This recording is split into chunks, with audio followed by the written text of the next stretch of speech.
വാർത്തകൾ വിശദമായി. സംസ്ഥാനത്ത് 60 4 സ്റ്റാർ 3 സ്റ്റാർ ഹോട്ടലുകൾ കൂടി ഒരു വർഷത്തിനുള്ളിൽ പഞ്ചനക്ഷത്ര പദവിയിലേക്ക് ഉയർന്ന് ബാർ ലൈസൻസ് കരസ്ഥമാക്കാനൊരുങ്ങുന്നു. ഇതോടെ സംസ്ഥാനത്തെ പഞ്ചനക്ഷത്ര ബാറുകളുടെ എണ്ണം 90ലേക്ക് ഉയരും. ഇന്ത്യയിൽ ഏറ്റവും കൂടുതൽ പഞ്ചനക്ഷത്ര ബാറുകളുള്ള സംസ്ഥാനമാകാനൊരുങ്ങുകയാണ് കേരളം. UDF സർക്കാരിന്റെ മദ്യനയത്തിന്റെ ചൂടുപിടിച്ചാണ് കേരളത്തിൽ പഞ്ചനക്ഷത്ര ബാറുകൾ കൂണുപോലെ മുളച്ചുപോകുന്നത്. 5 സ്റ്റാർ പദവിയുള്ള ഹോട്ടലുകൾക്ക് ബാർ ആകാമെന്നാണ് സംസ്ഥാന സർക്കാരിന്റെ മദ്യനയം. ഇനി സർക്കാർ നിരസിച്ചാൽ പോലും ബാറുടമകൾക്ക് സർക്കാരിന്റെ തന്നെ മദ്യനയം ചൂണ്ടിക്കാട്ടി കോടതിയിൽ നിന്ന് അനുകൂല ഉത്തരവ് നേടാനുമാകും. ഒരു വർഷത്തിനുള്ളിൽ ഇത്തരത്തിൽ 60 പഞ്ചനക്ഷത്ര ബാറുകളാണ് നിലവിൽ വരുന്നത്. ഇതോടെ സംസ്ഥാനത്തെ പഞ്ചനക്ഷത്ര ബാറുകളുടെ എണ്ണം 90 ആകും. 47 3 സ്റ്റാർ 4 സ്റ്റാർ ഹോട്ടലുകളാണ് പുതുക്കിപ്പണിത് ലൈസൻസിനായി തയ്യാറെടുക്കുന്നത്. ഒപ്പം 13 പുതിയ ഹോട്ടലുകളും. ലൈസൻസിനായി ഒരു കൊല്ലത്തിനുള്ളിൽ അപേക്ഷ നൽകും. സമ്പൂർണ്ണ മദ്യനിരോധനം വാഗ്ദാനം ചെയ്ത UDF സർക്കാർ കൊണ്ടുവന്ന മദ്യനയം സംസ്ഥാനത്തെ സമ്പൂർണ്ണ മദ്യവൽക്കരണത്തിലേക്കാണ് നയിക്കുന്നത്. ലോക്കൽ ബാറുകളിൽ കുടിക്കുന്നവർ വലിയ വില കൊടുത്ത് പഞ്ചനക്ഷത്ര ബാറുകളിൽ കുടിക്കേണ്ടി വരുമെന്ന് മാത്രം. അതേസമയം മദ്യനയം പൊളിച്ചെഴുതിയാലേ പ്രതിസന്ധി പരിഹരിക്കാനാവൂവെന്ന് കോൺഗ്രസ് നേതാവ് TN പ്രതാപൻ പറഞ്ഞു.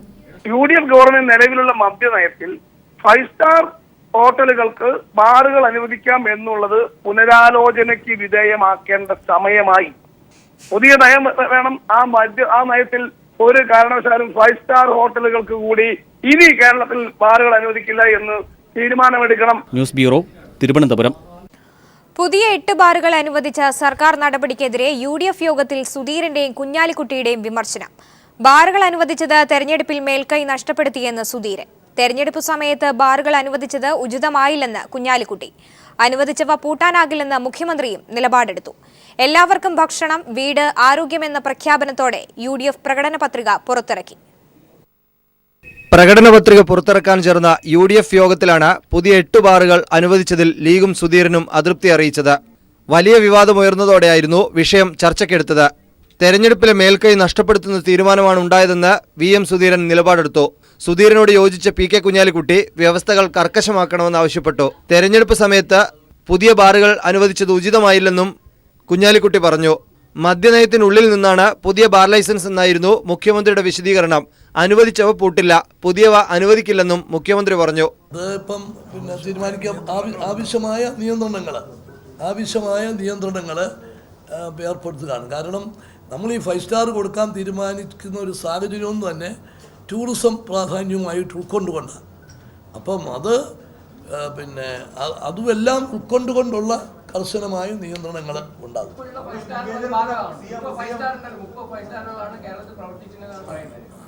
അത് 29 അല്ലേ? അതല്ല, പുതിയതിനെ സംബന്ധിച്ചിടത്തോളാണ് ഈ തീരുമാനം. അല്ല, ഈ പുതിയതിനെ സംബന്ധിച്ചാണ് ഈ തീരുമാനങ്ങൾ. എല്ലാവർക്കും വീട്, ഭക്ഷണം, ആരോഗ്യം എന്ന പ്രഖ്യാപനത്തോടെ യോഗത്തിനു ശേഷം പ്രകടന പത്രിക പുറത്തിറക്കി. 5 വർഷത്തിനുള്ളിൽ 15 ലക്ഷം പേർക്ക് തൊഴിൽ, സബ്സിഡി നൽകി ജൈവകൃഷി വ്യാപിപ്പിക്കൽ, കൃഷിക്കാർക്ക് പലിശരഹിത വായ്പ, മറ്റു പ്രധാന പ്രഖ്യാപനങ്ങൾ. MR Sajesh, news bureau, Thiruvananthapuram.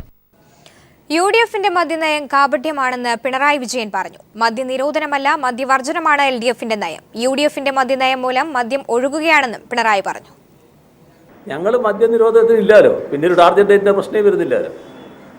ഞാൻ പറഞ്ഞില്ലേ, ഞങ്ങൾക്ക് അങ്ങനത്തെ ഒരു കാപട്യ നിലപാടില്ല.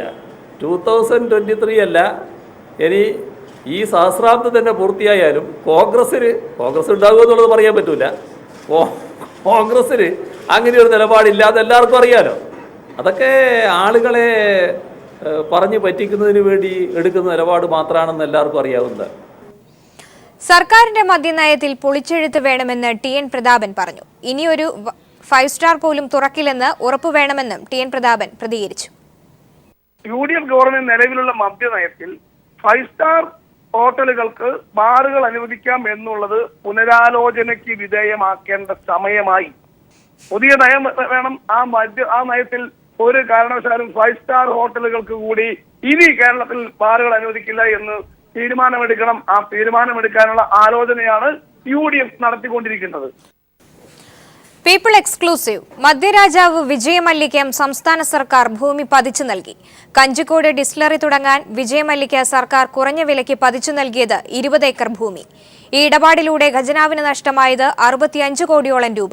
വിഷയം പരിശോധിക്കുമെന്ന് മുഖ്യമന്ത്രി ഉമ്മൻചാണ്ടി പറഞ്ഞു. വിജയ് മല്യ ചെയർമാനായ യുണൈറ്റഡ് ബ്രീവറീസ് എന്ന കമ്പനിക്കാണ് 20 ഏക്കർ ഭൂമി പതിച്ചു നൽകിയത്. പ്രദേശത്ത് സെന്റിന് 3 ലക്ഷം മുതൽ 5 ലക്ഷം വരെ വില ഉണ്ടെന്നിരിക്കെയാണ് കേവലം 70,000 രൂപയ്ക്ക് മല്ലിക്ക് നൽകിയത്.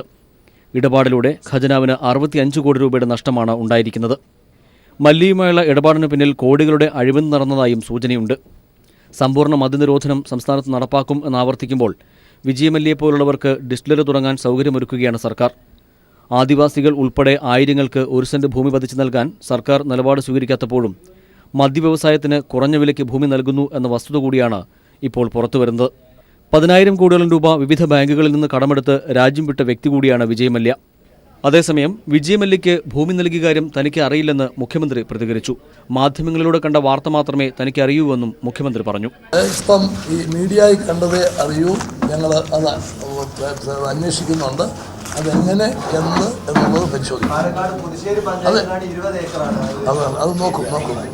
KG ദിനകർ, തിരുവനന്തപുരം. ഉമ്മൻചാണ്ടി സർക്കാർ കള്ളന്മാരുടെ സർക്കാരാണെന്ന് VS അച്യുതാനന്ദൻ പറഞ്ഞു. LDF പ്രകടന പത്രികയിലെ വാഗ്ദാനങ്ങൾ സമയബന്ധിതമായി പൂർത്തിയാക്കുമെന്നും VS കാസർഗോഡ് തെരഞ്ഞെടുപ്പ് പൊതുയോഗത്തിൽ പങ്കെടുത്തുകൊണ്ട് പറഞ്ഞു.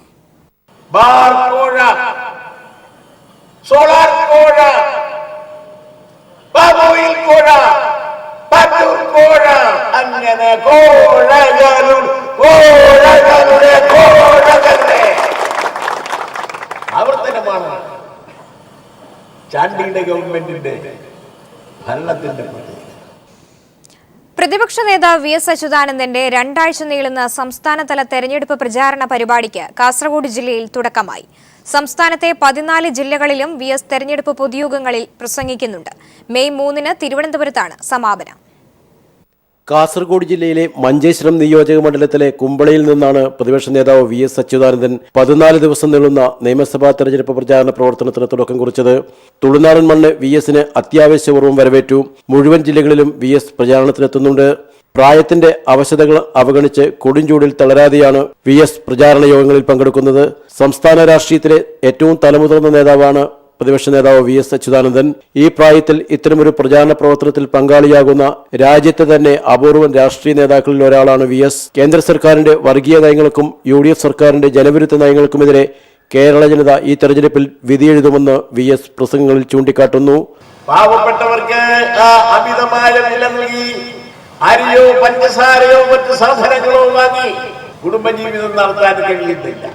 പക്ഷേ അധികാരത്തിന്റെ ഗർവ് ഉപയോഗിച്ച് വൻകിട പ്രമാണിമാരുടെ താല്പര്യം സംരക്ഷിക്കുവാൻ വേണ്ടിയാണ് UDF ഗവൺമെന്റും അതേപോലുള്ള BJP ഗവൺമെന്റുകളുമെല്ലാം തന്നെ തങ്ങളുടെ ഭരണ നയം രൂപപ്പെടുത്തി. വരുന്ന മെയ് മാസം 16-ാം തീയതി നടക്കുന്ന തെരഞ്ഞെടുപ്പിൽ നിങ്ങൾ ഒന്നുചേർന്ന കേരളത്തിൽ വീണ്ടും ഒരു ഇടതുപക്ഷ ജനാധിപത്യ മുന്നണിയെ അധികാരത്തിൽ കൊണ്ടുവന്നാൽ ഈ വാഗ്ദാനം മുൻകാലങ്ങളിലെ പോലെ അന്തസ്സായി നടപ്പിലാക്കുന്നത് നിങ്ങൾക്ക് മനസ്സിലാക്കാൻ കഴിയും. ദിവസവും ശരാശരി 3 വീതം യോഗങ്ങളിലാണ് VSന്റെ പ്രസംഗം.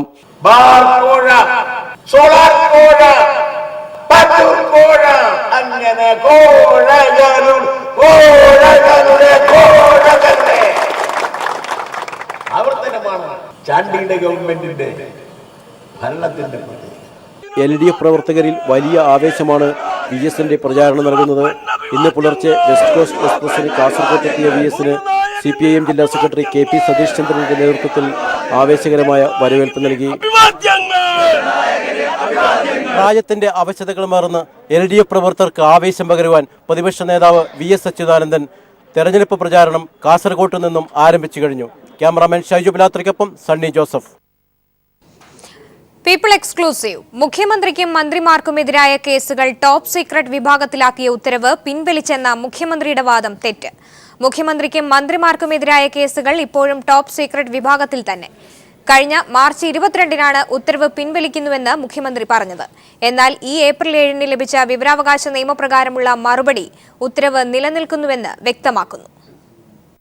ഓഫീസ് ഓർഡർ ഡേറ്റഡ് 18/1/2016 അതിനകത്താണ് തെറ്റിദ്ധാരണ ഉണ്ടാകത്തക്ക വിധത്തിലുള്ള കുറേ കാര്യങ്ങൾ വന്നത്. ആ സാഹചര്യത്തിൽ ഈ 18/1/2016 ഓഫീസ് ഓർഡർ അത് പിൻവലിക്കാൻ ഡയറക്ടർക്ക് നിർദ്ദേശം കൊടുത്തു. മുഖ്യമന്ത്രിക്കും മന്ത്രിമാർക്കുമെതിരായ കേസുകൾ വിജിലൻസിലെ ടോപ്പ് സീക്രട്ട് വിഭാഗത്തിലേക്ക് മാറ്റിയ ഓഫീസ് ഓർഡർ പിൻവലിച്ചതായി മുഖ്യമന്ത്രി ഉമ്മൻചാണ്ടി അറിയിച്ച 1 മാസമാവുമ്പോഴും കാര്യങ്ങൾ പഴയപടി തന്നെ. മുഖ്യമന്ത്രിയും മന്ത്രിമാർക്കുമെതിരായ കേസുകൾ ഇപ്പോഴും വിജിലൻസിലെ ടോപ്പ് സീക്രട്ട് വിഭാഗത്തിൽ തന്നെയാണ്. മുഖ്യമന്ത്രിക്കും മന്ത്രിമാർക്കുമെതിരായ വിവിധ വിജിലൻസ് കേസുകളിലെ അന്വേഷണ വിവരങ്ങൾ ആരാഞ്ഞുള്ള അപേക്ഷയ്ക്ക് ഇക്കഴിഞ്ഞ ഏപ്രിൽ 7 ലഭിച്ച മറുപടി ഇക്കാര്യം വ്യക്തമാക്കുന്നു. പരാതികളിൽ നടപടിയെടുത്തിരിക്കുന്നത് ടോപ്പ് സീക്രട്ട് വിഭാഗമാണെന്നും ഈ വിഭാഗത്തെ വിവരാവകാശ നിയമത്തിന്റെ പരിധിയിൽ നിന്നും ഒഴിവാക്കിയിട്ടുണ്ടെന്നും മറുപടിയിൽ വ്യക്തമാക്കുന്നു. വിവരാവകാശ പ്രവർത്തകനായ PK രാജുവിന്റെ അപേക്ഷയിലാണ് വിവരം നൽകാനാവില്ലെന്ന മറുപടി വിജിലൻസ് ആവർത്തിക്കുന്നത്. മുഖ്യമന്ത്രി ഉമ്മൻചാണ്ടി, മന്ത്രിമാരായ രമേശ് ചെന്നിത്തല, K ബാബു, ആര്യാടൻ മുഹമ്മദ് തുടങ്ങിയവർക്കെതിരെയുള്ള കേസുകളുടെ വിവരങ്ങളാണ് ആവശ്യപ്പെട്ടിരുന്നത്. മുഖ്യമന്ത്രിക്കും മന്ത്രിമാർക്കുമെതിരായ കേസുകൾ ടോപ്പ് സീക്രട്ട് വിഭാഗത്തിലേക്ക് മാറ്റി അവയെ വിവരാവകാശ നിയമപരിധിയിൽ നിന്നും ഒഴിവാക്കി പൊതുഭരണ വകുപ്പ് ഉത്തരവിറക്കിയ വാർത്ത പീപ്പിൾ TVയാണ് പുറത്തുവിട്ടത്. 2 ഉത്തരവുകളും വിവാദമായെങ്കിലും പൊതുഭരണ വകുപ്പിന്റെ ഉത്തരവ് പിൻവലിക്കാതെ സർക്കാർ ഒളിച്ചുകളിക്കുകയായിരുന്നു. വിജിലൻസിന്റെ ഓഫീസ് ഓർഡർ പിൻവലിച്ചെന്ന മുഖ്യമന്ത്രിയുടെ വാദവും തെറ്റിദ്ധരിപ്പിക്കാനായിരുന്നുവെന്ന് ഇപ്പോൾ വ്യക്തമാവുകയാണ്. ജിതിൻ ചന്ദ്രൻ, തിരുവനന്തപുരം. പുറ്റങ്ങൽ ദുരന്തത്തിൽ കളക്ടർ പോലീസ് പോര് രൂക്ഷമാകുന്നു. കളക്ടറും ക്ഷേത്ര ഭാരവാഹികളും തമ്മിൽ നടത്തിയ കൂടിക്കാഴ്ചയുടെ CCTV ദൃശ്യങ്ങൾ വേണമെന്ന് ക്രൈംബ്രാഞ്ച് ആവശ്യപ്പെട്ടു. സർക്കാർ അനുമതി കിട്ടിയാലേ നൽകുമെന്ന നിലപാടിലാണ് കളക്ടർ. ഇക്കാര്യത്തിൽ കോടതിയെ സമീപിക്കാൻ ഒരുങ്ങി നിൽക്കുകയാണ് crime branch.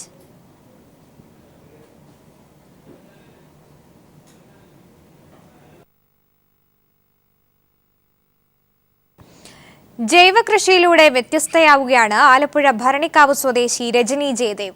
Bharanikkavu block panchayat president കൂടിയായ രജനിയുടെ കൃഷിയിടം ഇന്ന് കേരളത്തിലെ അറിയപ്പെടുന്ന ഒരു കാർഷിക പാഠശാല കൂടിയാണ്. മണ്ണിന്റെ മണവും നാടിന്റെ ഭംഗിയും വിട്ടെറിഞ്ഞ് വിദേശ രാജ്യങ്ങളിൽ തൊഴിൽ തേടി പോകുന്ന മലയാളികൾക്ക് പുതിയ സന്ദേശം നൽകുകയാണ് ഭരണിക്കാവ് പള്ളിക്കൽ പറക്കാട്ട് വീട്ടിൽ രജനി ജയദേവ്. മലയാളികളുടെ സ്വപ്ന നഗരമായ ദുബായിലെ ഓയിൽ കമ്പനിയിലെ ജോലി ഉപേക്ഷിച്ചാണ് രജനി എന്ന എഞ്ചിനീയർ മണ്ണിൽ പണിയെടുക്കാൻ 4 വർഷങ്ങൾക്ക് മുൻപ് നാട്ടിൽ മടങ്ങിയെത്തിയത്.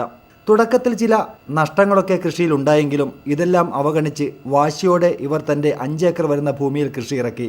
തക്കാളി, പയർ, വഴുതനങ്ങ, വെണ്ടയ്ക്ക തുടങ്ങി നാട്ടിൽ സുലഭമായി ലഭിക്കുന്ന പച്ചക്കറികൾ കൂടാതെ നാട്ടിൽ പച്ചപിടിക്കില്ല എന്ന് വിദഗ്ധർ വരെ വിലയിരുത്തിയ ക്യാബേജും കോളിഫ്ലവറും അടക്കം ചില മുന്തിയ ഇനം പച്ചക്കറികൾ വരെ ഇവരുടെ കൃഷിയിടത്തിൽ സുലഭമായി ലഭിക്കുന്നു. വിളവെടുക്കാൻ സമയമാകുമ്പോൾ ഭരണിക്കാവ് പഞ്ചായത്തിലെ മുഴുവൻ ജനങ്ങളും ജൈവ പച്ചക്കറി തേടി രജനിയുടെ വീട്ടിലെത്തും. അങ്ങനെ 4 വർഷത്തിനിടയിൽ രജനി നാട്ടുകാർക്ക് ഒഴിച്ചുകൂടാൻ കഴിയാത്ത ബന്ധുവായി മാറി. ജനങ്ങളിൽ ഇവരുടെ സ്വാധീനം തിരിച്ചറിഞ്ഞ പാർട്ടി ഇടതുപക്ഷ ചിന്താഗതിക്കാരിയായ രജനിയെ സ്ഥാനാർത്ഥിയാക്കാനും പിന്നെ മടിച്ചില്ല. നേതാക്കളുടെ വിശ്വാസം തെറ്റിയില്ല. വലിയ ഭൂരിപക്ഷത്തോടെ ഇവർ പഞ്ചായത്ത് ഭരണം തന്നെ പിടിച്ചെടുത്തു. എങ്കിലും പഞ്ചായത്ത് ഭരണവുമായി ഇപ്പോൾ മുന്നോട്ടു പോകുന്നെങ്കിലും തൻ്റെ ജീവനായ കൃഷി ഉപേക്ഷിക്കാൻ ഇവർ ഇപ്പോഴും തയ്യാറല്ല. Shajahan, news bureau, Alappuzha. ഇപ്പോൾ കിട്ടിയൊരു വാർത്തയിലേക്ക്. സീറ്റിനായി കോഴ ആവശ്യപ്പെട്ടുവെന്ന് തൃക്കാക്കരയിലെ NDA സ്ഥാനാർത്ഥി അഡ്വക്കേറ്റ് വിവേക് വിജയന്റെ വെളിപ്പെടുത്തൽ. കൂടുതൽ വിവരങ്ങളുമായി ഇപ്പോൾ കൊച്ചിയിൽ നിന്നും ഡാനി പോൾ ചേരുന്നുണ്ട്. ഡാനി, എന്തൊക്കെയാണ് വിവരങ്ങൾ?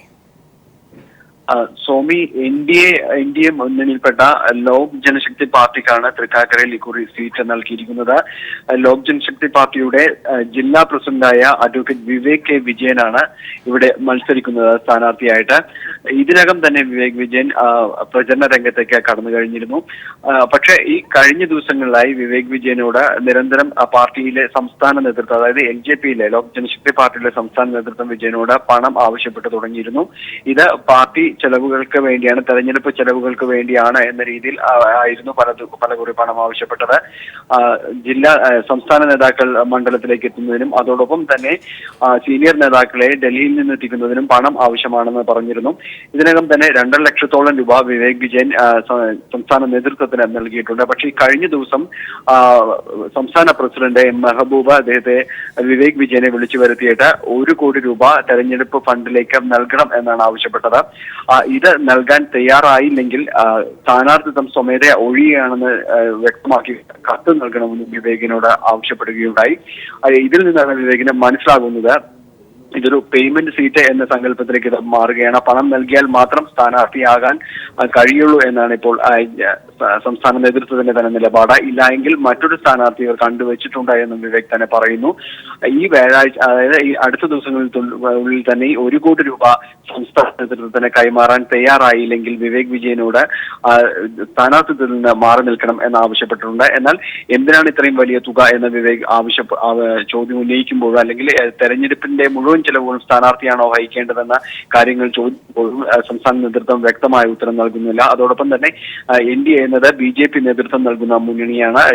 അതുകൊണ്ട് തന്നെ ഇത്തരം ഫണ്ട്, മറ്റു ചെലവുകൾക്കെല്ലാം തന്നെ ഇത്തരം കാര്യങ്ങളെല്ലാം തന്നെ BJPയുടെ ഒരു അറിവോടുകൂടിയും സമ്മതത്തോടുകൂടിയും മാത്രമേ ഇതെല്ലാം മുന്നോട്ട് കൊണ്ടുപോകാൻ കഴിയൂ എന്നുള്ളൊരു വസ്തുതയുണ്ട്. അതുകൊണ്ട് തന്നെ ഇത് ഒരു വിവേക് ഉൾപ്പെടെയുള്ളവരൊരു സംശയം, ഇത് കൂട്ടത്തിൽ എല്ലാവരും ചേർന്ന് പിരിവെടുക്കുന്നു എന്ന രീതിയിൽ തന്നെയാണ്. അതുകൊണ്ടൊരു പേയ്മെന്റ് സീറ്റ് എന്ന രീതിയിൽ തന്നെയാണ് ഇപ്പോൾ കാണുന്നത്. പക്ഷേ താൻ ഈ മത്സരത്തിൽ നിന്ന് പിന്മാറാൻ തയ്യാറല്ല എന്നും സാധാരണ ജനങ്ങൾക്കും ഇതിൽ മത്സരിക്കാൻ ആഗ്രഹമുള്ളവർക്ക് മത്സരിക്കേണ്ടതുണ്ട്. അതുകൊണ്ട് തന്നെ ഈ പാർട്ടിയിലെ ഈ ഒരു പുതിയ ഇത്തരം ഈ പേയ്മെന്റ് സംഭവങ്ങൾക്കെതിരെ നിലകൊള്ളാൻ തന്നെയാണ് വിവേക് വിജയന്റെ തീരുമാനം.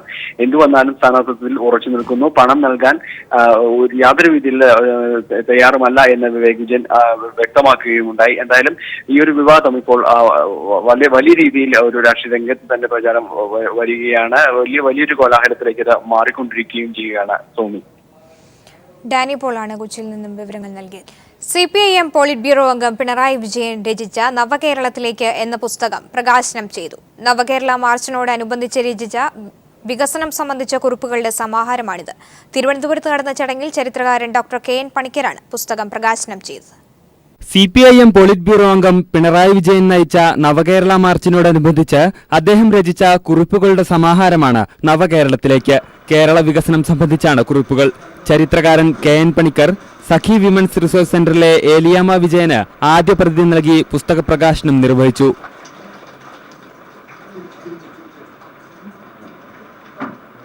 പുതിയ കേരളത്തിനായുള്ള വികസന സങ്കല്പങ്ങൾ മുന്നോട്ട് വയ്ക്കുന്നതാണ് പിണറായിയുടെ ലേഖനങ്ങൾ.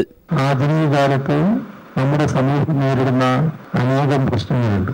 ആ പ്രശ്നങ്ങൾ പലപ്പോഴും ശരിയായ രീതിയിൽ അഭിമുഖീകരിക്കാൻ നമുക്ക് കഴിഞ്ഞിരുന്നില്ല. കേരളത്തിന്റെ വികസനം എന്നതിനെ കുറിച്ച് ചിന്തിക്കുമ്പോൾ ഈ എല്ലാ കാര്യങ്ങളും പിന്തുണയ്ക്കേണ്ടതായിട്ടുണ്ട്. സാമൂഹ്യനീതിയിലും തുല്യതയിലും അധിഷ്ഠിതമായ സമഗ്രമായ വികസനമാണ് നമ്മുടെ നാടിന് ആവശ്യം. തിരുവനന്തപുരത്ത് നടന്ന പുസ്തക പ്രകാശന ചടങ്ങിൽ CPIM ജില്ലാ secretary Anavoor Nagappan, CP Narayanan, M Vijayakumar തുടങ്ങിയവരും പങ്കെടുത്തു. News bureau, Thiruvananthapuram.